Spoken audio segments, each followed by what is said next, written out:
When the clock struck midnight on New Year's Eve, it wasn't just the dawn of 2018, it was the beginning of a World Cup year, as fans braced themselves for a footballing extravaganza over the summer.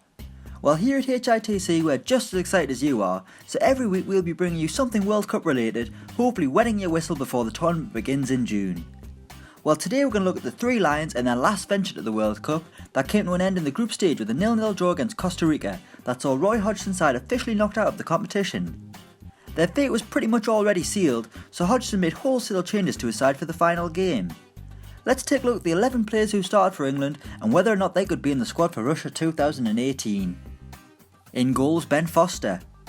He kept a clean sheet on his only World Cup appearance, and to be honest he's going to be keeping that record, as there's not much chance of the baggy stopper going to Russia, with Joe Hart, Jordan Pickford and Jack Butland likely to be the three stoppers who get the call. Foster hasn't played for England since the World Cup, and instead will be focusing on keeping West Brom in the Premier League. Right back was Phil Jones. 4 years ago, versatility looked like it could be the end of Phil Jones, as the Man United defender played wherever he was told to, effectively stunning his development. Well, now he's a mainstay at centre back for Jose Mourinho, and his form has improved, showing glimpses of why he was billed as the next John Terry all those years ago. Phil Jones will be going to the World Cup and will most likely be a starter for Gareth Southgate. Centre back was Gary Cahill.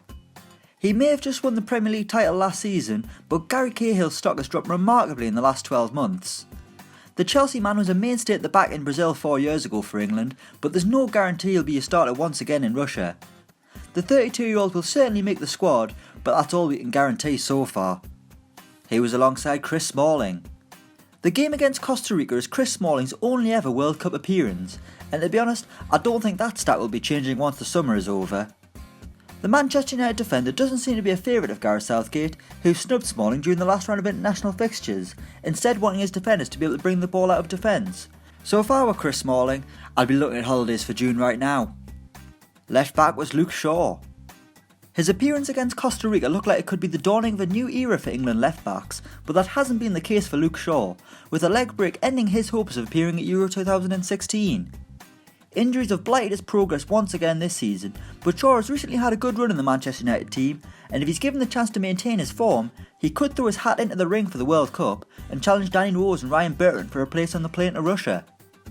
In the middle was Frank Lampard. The man who captained England in their last World Cup appearance, Super Frank won't be going to Russia, not as a player at least, having totally retired from football last year. He'd probably end up there doing some punditry work, along with every other ex-pro under the sun. He was alongside Jack Wilshere. 4 years on and we're still asking the same question of Jack Wilshere. Will he be fit enough?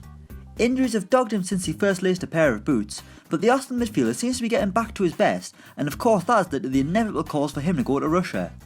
If he's fit, there's no doubt he'll find a way on that Three Lions plane. He always manages it. On the right was James Milner. Now he is a man that won't be going to the World Cup, because James Milner can finally look forward to having a summer off, having announced his retirement from international football, having been a constant figure in England tournament squads in recent years. What will the Liverpool midfielder do with his time off? Probably nothing, because apparently he's really boring and apparently that's hilarious. Or he'll go to Iron Appa.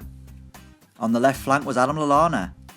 The Cruyff-turned enthusiast appeared in all three of England's disappointing group games at the 2014 World Cup, in what was only really the beginning of his England career, going on to find his feet on the international stage, particularly in 2016. Well, now he's back from injury, the Liverpool man will be looking to recapture his form from last season, and if he can do that, there's no doubt he'll be going to Russia, but the question remains, where would he fit in Gareth Southgate's starting 11? Attacking midfield was Ross Barkley.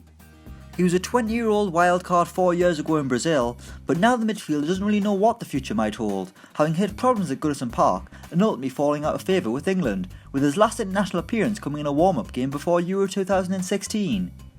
Now Barkley has joined Chelsea and has half a season to resurrect any hopes of going to the World Cup this summer. Will he make it? At the minute it's not looking likely, but there is a talented player there who could turn it around. And up front was Daniel Sturridge. He started all three of England's group games in 2014, the only player to do so other than Gary Cahill, and ended the tournament with one goal to his name. 4 years on and his England place hangs in the balance, because right now there's no reason for him to have a place on the plane. Sturridge's days at Liverpool seem to be numbered, and unless he gets a move away this January, Sturridge really isn't going to get a chance to find the form needed to go to a World Cup. Should the striker be going to Russia 2018? Right now, no, but the lack of top English strikers means he's still got a chance somehow. So that's England's last 11 to appear at a World Cup, and whether or not they'll be going to Russia this summer. Let us know your thoughts in the comments below. Thanks for watching, and don't forget to like, share and subscribe.